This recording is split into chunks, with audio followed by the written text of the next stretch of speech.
समुद्र मंथन। भगवान शिव की विभिन्न कथाओं का वर्णन शिव पुराण से मिलता है।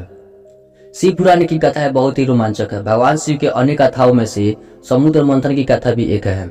एक बार की बात है, शिव जी के दर्शनों के लिए दुर्वासा ऋषि अपने शिष्यों के साथ कैलाश जा रहे थे। मार्ग में उन्हें देवराज इंद्र मिले। इंद्र ने दुर्वासा ऋषि और उनके शिष्यों को भक्ति पूर्वक प्रणाम किया।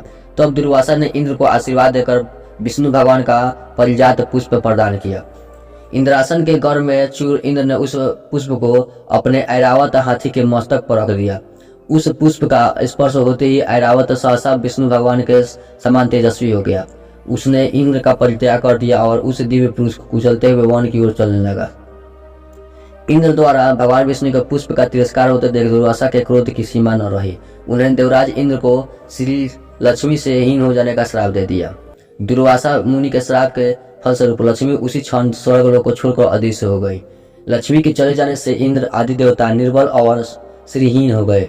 उनका वैभव लुप्त हो गया। इंद्र को बलहीन जानकर दैत्यों ने स्वर्ग पर आक्रमण कर दिया और देवगण को पराजित करके स्वर्ग के राज्य पर अपनी परचम फहरा दिया।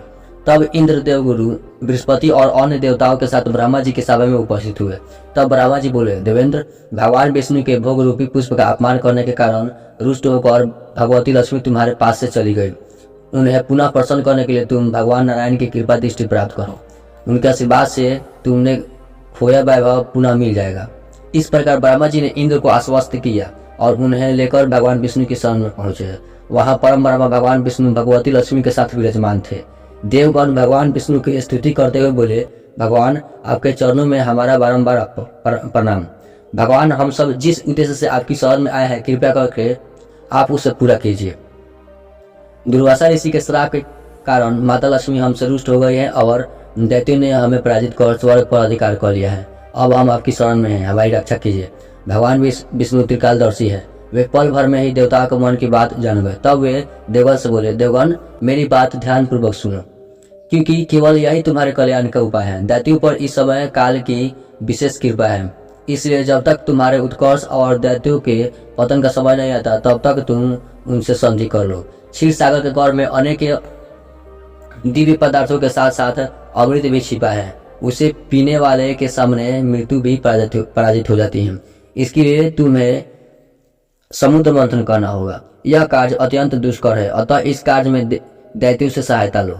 कूटनीति भी यही कहती है कि आवश्यकता पड़ने पर शत्रु को भी मित्र बना लेना चाहिए। तत्पश्चात अमृत पीकर अमर हो जाओ, तब दुष्ट दैत्य भी तुम्हारा अहित नहीं कर सकेंगे। देवगण वे जो शर्त रखे उसे स्वीकार कर ले।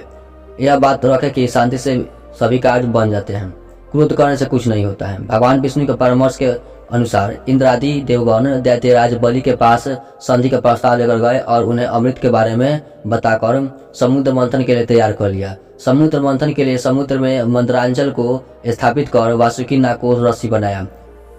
तत्पश्चात दोनों पक्ष अमृत प्राप्ति के लिए समुद्र मंथन करने लगे। अमृत पाने की इच्छा से सभी बड़े जोश और वेग से मंथन कर रहे थे।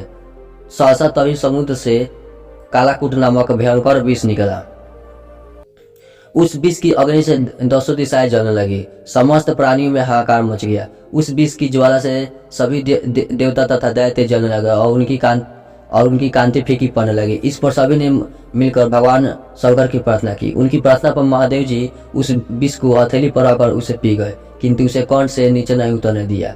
उस कालकूट विष के प्रभाव से शिव जी का कंठ नीला पड़ गया, इसलिए महादेव जी को नीलकंठ कहते हैं। उनकी हथेली से थोड़ा सा विष पृथ्वी पर टपक गया था, जिसे सांप, बिच्छू आदि विषैले जंतुओं ने ग्रहण कर लिया। विष को भगवान शंकर के द्वारा पान कर लेने के पश्चात फिर से समुद्र मंथन प्रारंभ हुआ। दूसरा रत्न कामधेनु गाय निकली, जिसे ऋषियों ने रख लिया। फिर उच्चैश्रवा घोड़ा निकला, जिसे दैत्यराज बलि ने रख लिया।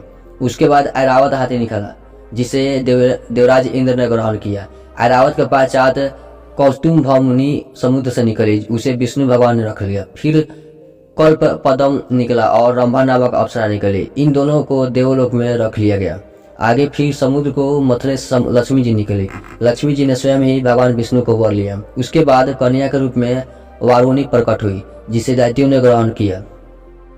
फिर एक के पश्चात एक चंद्रमा, परिजात, वृक्ष तथा शंख निकले और अंत में धन्वंतरी वैद्य अमृत का घाट लेकर प्रकट हुए।